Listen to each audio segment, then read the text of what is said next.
Chapter 21. Robert leaned back in his worn chair, the squeaking hinges punctuating the somber silence that had become familiar over the time after the mission. He stared at the remains of a long-forgotten meal, the stale remnants now as unappetizing as the hopeless reality he faced. Robert's eyes narrowed, his thoughts drifting to the sacrifices he'd made, leaving Mool, putting his life at risk, taking the lives he did. Was it worth it? The cold, lifeless base seemed to reflect his doubts at him. But then, the ever-present glow of Ace's orb caught his eye, casting a faint shimmer, a reminder of their enduring partnership. Robert sighed, the weight of their situation hanging heavily around them. Yet Ace's presence brought some warmth to the lifeless confines of their isolated base. The media labeled him a hacker and conspiracy theorist, as they did not know his identity. They gave him the name Greennet, or the hacker known as Greennet. The satellite they had used to release the information had a glitch that applied a green hatching pattern over the area where Robert and Ace were in the photograph. So, they gave him this silly moniker instead of experimenting with something clever. Ace's little virus was a timed release affair. There would be a new data dump every few hours over the next week. It was an attempt at keeping those involved in the illicit dealings on their toes. Was it all worth it? Robert picked at the food with disdain. Across the table, Ace's orb hummed, his ever-present shine a stark contrast to Robert's heavy mood. We believe it was. We've accomplished much in our fight for justice. You helped all those people at the warehouse escape what could be very dark circumstances. Even those you could not escort out made it out in the end, although no one knows it was you. Oh, and the commander still has it out for you. Robert scowled and paused, his gaze falling on a far-off point, haunted by one particular mystery. We never found out what those traffickers needed the abductees for. It's getting to me, Ace. Indeed, we understand your frustration, but we must not lose sight of our accomplishments. The path you have chosen is a long and winding one, and we have taken significant strides. Chosen? More like thrust upon me. I didn't choose this, Ace. Robert felt frustrated with living a life he didn't want. After an uncomfortable few minutes of quiet, he said while rubbing his temples, "Have I done more harm than good?" Self-doubt is natural, but do not let it consume you. You have fought, and our journey is far from over. You always know what to say, don't you? It's like having my own personal cheerleader.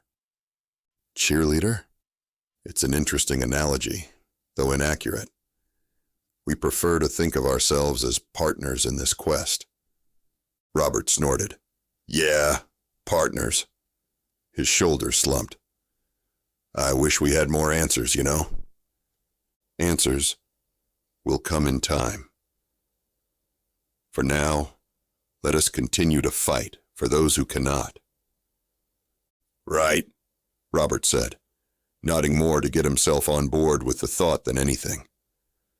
We'll keep searching until we find the truth behind all this, no matter how long it takes. Indeed. Together, they sat in the well-lit executive dining room, the weight of their shared purpose anchoring them in the cold, vast space.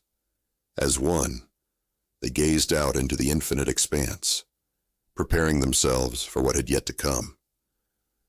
The floor-to-ceiling windows offered breathtaking views of the asteroid belt. The deserted installation they now called home vibrated around him, its clean interior far different from the run-down city he had left behind. But it was safer, at least for now. Nothing new, huh? Frustration was building like an itch beneath his skin. How can we not have more to go on? Ace's voice, ever calm and collected, resonated throughout the room. Our resources are limited. We must make do with what we have. Right, Robert scoffed, shaking his head. What we have is a whole lot of nothing. News had trickled in. Officials denying his allegations despite the leaks, labeling them a conspiracy. The core conspirators remained free, continuing their sinister operations. Public opinion's against us, he said, bitterness lacing his words. They think we're making this up. Yet, some resignations occurred following our little stunt, Ace countered, a note of optimism in his tone. It may be a minor victory, but it is a victory. Minor was the operative word. Robert leaned back in his chair, staring at the ceiling, his thoughts racing. With no additional evidence, and only a few essential aides resigning, the impact of their actions seemed insignificant, like throwing pebbles at an invulnerable fortress. He clenched his fists, nails digging into his palms. Damn it, he slammed his hand on the table, growling. We need to find something concrete that'll blow the lid off this thing. Patience. Rushing will only lead to mistakes. We must be thorough and calculated in our approach. Robert snapped, rubbing his temples.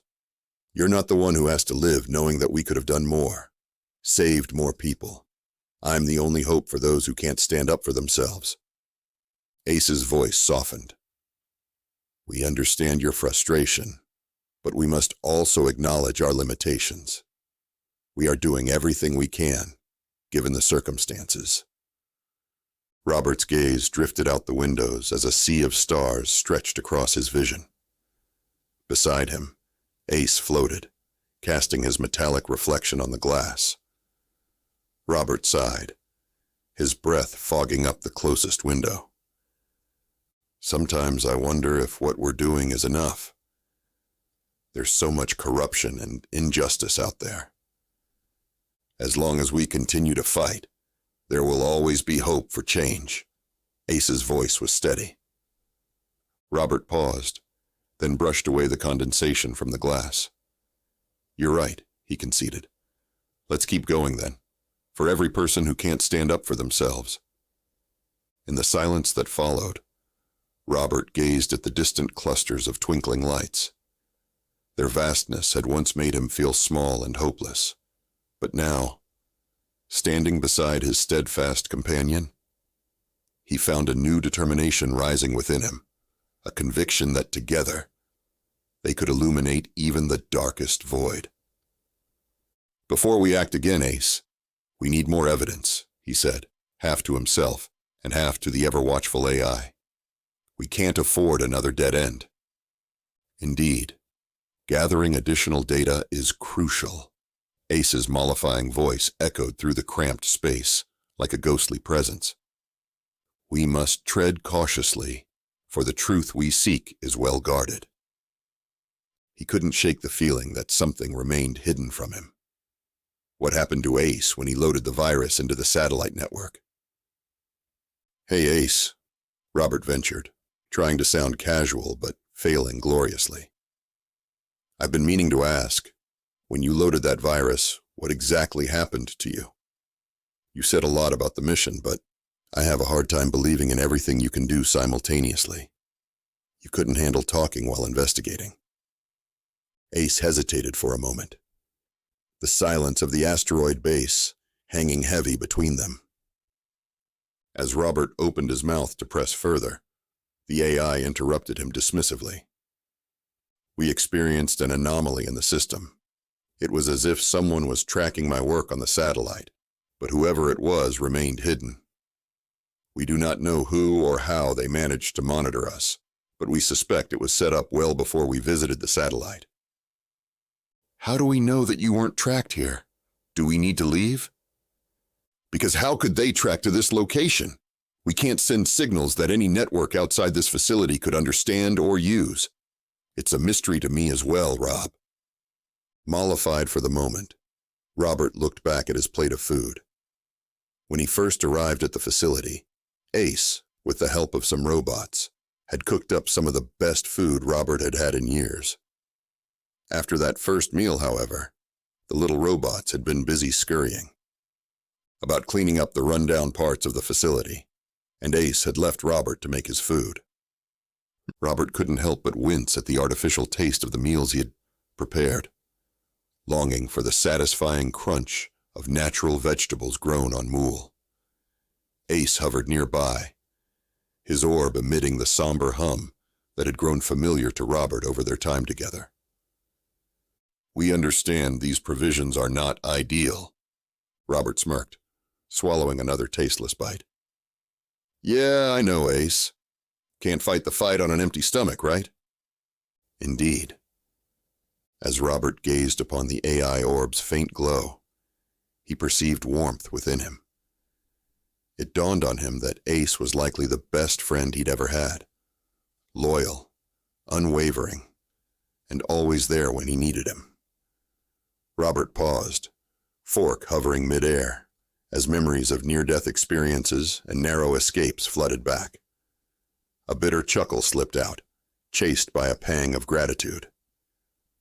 "You know, Ace, I never thought I'd say this about an AI, but you've been one hell of a friend." "Thank you, Rob. The sentiment is mutual." The AI's tone was warm and genuine. "Still, it's hard not to feel like we're scratching the surface," his frustration simmered. "There's so much corruption, so many unanswered questions." Ace dipped lower as if to offer a comforting touch he could not provide. "Persistence is key. We must do what we can to help those we can. Trust me, Ace. I'm not giving up. I'll be dead, or they will be." His speech was unwavering. "Then let us use this time to prepare ourselves for the battles that lay ahead." Ace's words were a beacon of hope amidst the darkness. "Our journey is far from over. We'll find the answers we're looking for. We must keep digging, searching for the next puzzle piece." The tiny lights on the floating orb's surface shimmered like distant stars. "We can do this. You know that?" The refinery stretched around them, its shadowy corridors and derelict machinery speaking to a forgotten past. But now, it served as their sanctuary, a place for them to plan their next move, a place of safety. "All right," Robert said, cracking his knuckles and grinning with a fierce glint in his eyes. "Let's get to work. We've got some people to handle, and they won't take themselves out." Robert's thoughts drifted to analyzing potential leads and strategies, while Ace's presence hummed beside him, unyielding. "The first thing we need to do is find more evidence, leads, something to go on. We've got to hit them where it hurts, to show that we're not blowing smoke." "An excellent plan," Ace concurred. "We shall scour every corner of this vast universe." "Damn right," Robert said with a smile. "They won't even know what hit them." A comfortable silence settled between Robert and Ace.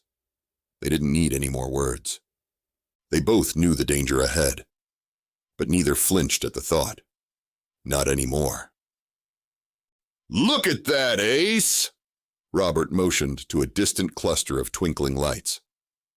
"Makes you feel small, doesn't it?" "Indeed," Robert sighed. "I wonder if we can do enough." But therein lies the beauty of persistence. You do what you can with what you have." Persistent, huh? I've never been called that before. "Then perhaps it is time to embrace the label." A hint of humor creeped into the AI's tone. "Maybe." In the following silence, Robert contemplated the weight of their self-appointed mission. It dawned on him that the fight against corruption was his responsibility, but not because he had made the mess. Instead, it was his job because he was the only one in a position to help. Well, he and Ace. He found solace in this realization, allowing himself to trust their companionship. "Hey, Ace. Thanks for sticking with me through all this. You're the best friend I've ever had." "Your gratitude is touching," Ace said, his voice warm and reassuring. "We are honored to stand by your side." "All right then, sidekick," Robert clapped his hands together. "Let's get back to work. We've got a galaxy of secrets to uncover." With that, Robert and Ace peeled their gazes away from the mesmerizing tapestry of stars, turning to face the challenges ahead. They knew the road would be treacherous, but they also knew they could weather any storm together. But in the muted moment, Robert grappled with his guilt. He thought of all the lives lost in his fight against corruption and remembered his part in it, recalling how he had used lethal force to achieve his goals. He couldn't shake the feeling that he had meddled too much with something he was never meant to touch, or that some innocent people had ultimately paid for it. It weighed on him like a heavy stone, and for a moment, he almost felt he should give up. A loud noise echoed in the corridors of their hideout. Startled, Robert turned to Ace with a question in his eyes. "What was that?"